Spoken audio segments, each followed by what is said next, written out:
যায় যায় যায় দিনগুলো যায় তোমার কত আশায়।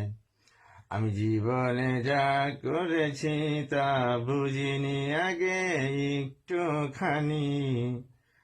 আমি এখন বুঝি আমার জীবনেরই অর্থ, এখন বুঝি আমার আল্লাহকে।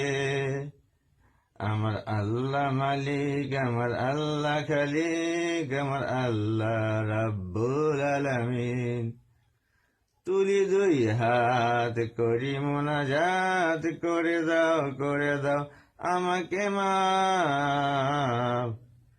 আমার জীবন, আমার মরণ, আমার সব কিছু তোমার হাতে, তাই তো বলি কবুল করো আমাকে তোমারই পথে, তোমারই মতে ইনশাআল্লাহ।